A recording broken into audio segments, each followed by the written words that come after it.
Equação do segundo grau. A equação do segundo grau é caracterizada por um polinômio de grau 2, ou seja, um polinômio do tipo ax² mais bx mais c, em que a, b e c são números reais. Ao resolvermos uma equação de grau 2, estamos interessados em encontrar valores para a incógnita x, que torne o valor da expressão igual a zero, que são chamadas de raízes, isto é, ax² mais bx mais c é igual a zero. Como resolver equações de segundo grau? A solução de uma equação de segundo grau ocorre quando as raízes são encontradas, ou seja, os valores atribuídos a x. Esses valores de x devem tornar a igualdade verdadeira, isto é, ao substituir o valor de x na expressão, o resultado deve ser igual a zero. A equação do segundo grau é classificada como completa quando todos os coeficientes são diferentes de zero, ou seja, a diferente de zero, b diferente de zero e c diferente de zero. A equação do segundo grau é classificada como incompleta quando o valor dos coeficientes b ou c são iguais a zero, isto é, b é igual a zero ou c é igual a zero. Olá, boa tarde, boa noite, bom dia. Vamos ver como se responde uma equação de segundo grau usando a fórmula de Bhaskara. Então, vamos lá ver o que é uma equação de segundo grau, né? Essa aí que você está vendo agora no exemplo, 3x ao quadrado menos 2x menos 8 igual a zero. E a primeira fórmula que você tem que saber é a delta, né? A fórmula de Bhaskara de delta, que é b ao quadrado menos 4 vezes a vezes c. Não esqueçam dessa fórmula que você vai usar para responder, tá, pessoal? Então, a gente vê aqui o a. O a, quem é esse a, né, que a gente viu lá na fórmula? O a é 3. Mas por que esse a é 3? Porque ele é o coeficiente, né, que tá no x ao quadrado. Então, toda vez que tiver um número no x ao quadrado, ou só tiver o x ao quadrado, porque quando não tem número, tem o 1 na frente, não esqueçam disso, é o a. Ah, Manu, e se não tiver x ao quadrado na conta? Ele vai ser uma equação incompleta. E aí tem outro jeito de responder, tá? Que eu não vou falar agora nesse vídeo. Então, vamos lá. Se x ao quadrado, todo número que tem na frente é a, esse x, quando ele não tiver um número na frente, ou for só um, que número vai ser? Vai ser o b. E a gente tem que colocar junto com o sinal. A gente não pode esquecer do nosso pet, né? Do nosso filho, coisa assim do tipo. Do nosso celular, por exemplo. O 2 somos nós e o menos é o celular. Não podemos esquecer. Então, a gente já sabe que o B é o menos 2. E o C é o sozinho. É o sem x. Sozinho não, sem x. Por que sem x? Porque ele pode ser qualquer número, só que ele não pode ter x, tá? E aí a gente transforma assim como tá agora, vira delta igual a,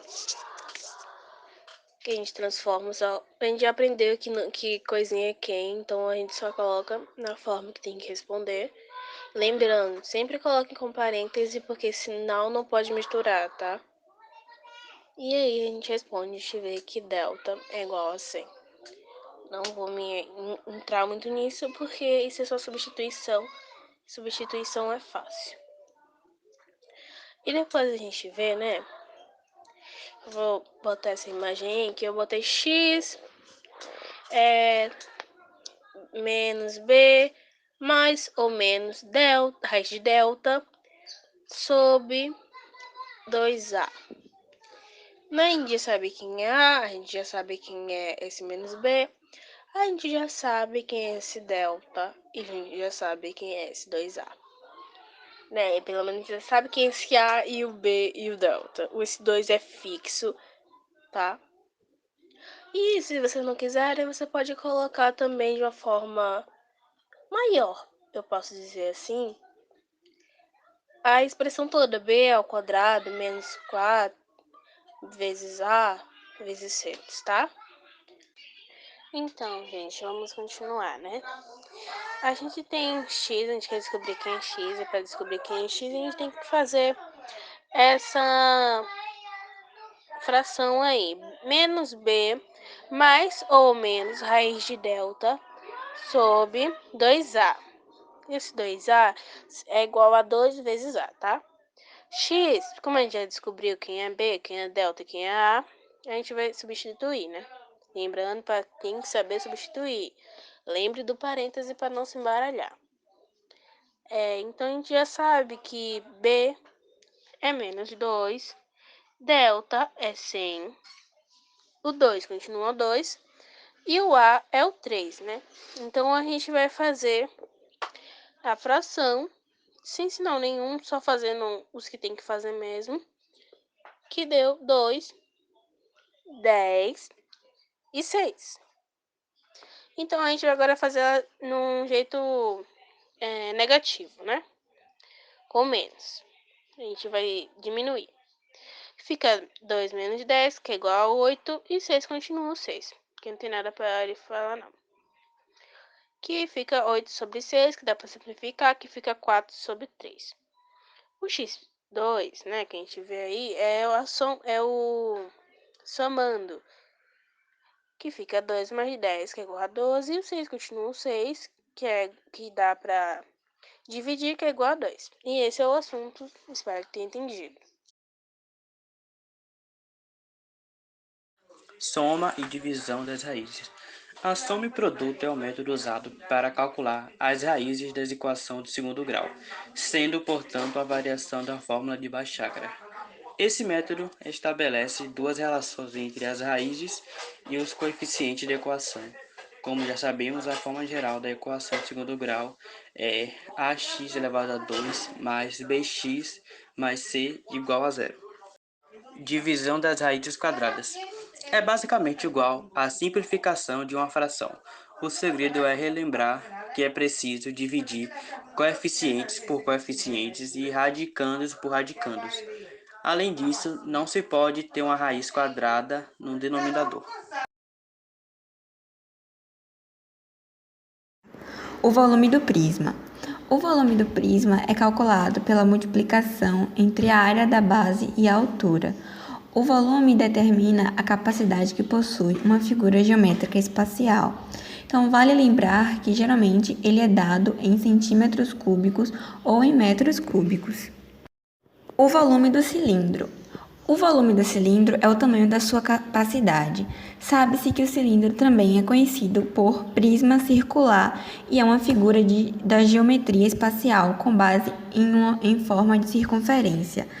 As bases são congruentes, ou seja, a mesma medida, e possuem raio e diâmetro iguais, sendo um o dobro do outro. Diâmetro é igual ao raio, 2 vezes o raio, ou R é igual a D sobre 2. Por isso, o volume é o resultado da multiplicação dessas bases circular com a altura. Como resolver? Os prismas são sólidos geométricos cujas faces laterais são paralelogramos que possuem duas bases poligonais congruentes e paralelas. O volume dos prismas é uma forma de mensurar a quantidade de espaço ocupada por eles a partir de algumas de suas medidas. O volume também é conhecido como capacidade. A fórmula usada para calcular o volume dos prismas é a seguinte: V é igual a B vezes H, em que V é igual ao volume do prisma, AB é igual à área da base do prisma e H é igual à altura. A estratégia usada para mostrar a fórmula vale que para todo prisma depende do princípio de Cavalieri. De acordo com esse princípio, independente do formato da base do prisma A, sempre existirá um bloco retangular, cuja área base será igual à área de base prisma A. Sendo assim, os dois possuem a mesma altura, terão o mesmo volume. Logo, a fórmula para o cálculo do volume de ambos é a mesma. Vamos ver um exemplo. Um bloco retangular possui 15 cm de largura, 10 cm de comprimento e 45 cm de altura. Qual o volume desse bloco retangular? O bloco retangular é um prisma reto cuja base é um retângulo. A largura e o comprimento de um prisma são as dimensões de sua base. Dessa maneira, a base desse prisma é um retângulo cuja altura e base medem 10 cm e 15 cm, respectivamente. Assim, a área da base AB será. E assim podemos resolver pela forma. Agora vamos ver como se resolve cilindro. Calcule o volume de um cilindro cuja altura mede 10 cm e o diâmetro da base mede 6,2 cm. Utilize o valor de 3,14 para π. Primeiramente, vamos encontrar o valor do raio dessa figura. Lembre-se que o raio é 2 vezes o diâmetro. Para tanto, dividimos o valor do diâmetro por 2. E assim vamos fazer pela fórmula. Volume dos prismas e dos cilindros. Importância para o dia a dia. A matemática teve seu surgimento a partir das necessidades fundamentais das pessoas, mais especificamente das necessidades econômicas. De uma maneira bastante similar, a geometria também surgiu. A geometria deriva do grego geo, que significa terra, e metria, que significa medida, ou seja, medir terra. Por sua vez, a geometria espacial funciona como uma prorrogação da geometria plana e trabalha com o estudo da geometria no espaço, ou seja, dos objetos espaciais, entre eles o prisma e o cilindro. O ensino da geometria é de extrema importância para a vida do cidadão no seu meio social, pois desenvolve o raciocínio visual, proporcionando ao aluno o seu desenvolvimento lógico e o crescimento da criatividade. O cálculo do volume possui grande importância nas situações envolvendo capacidades de sólidos. Podemos definir volume como um espaço ocupado por um corpo ou a capacidade que ele tem de comportar alguma substância. Da mesma forma que trabalhamos com um metro linear, comprimento, e um metro quadrado, comprimento e largura, associamos o metro cúbico às 3 dimensões, altura, comprimento e largura.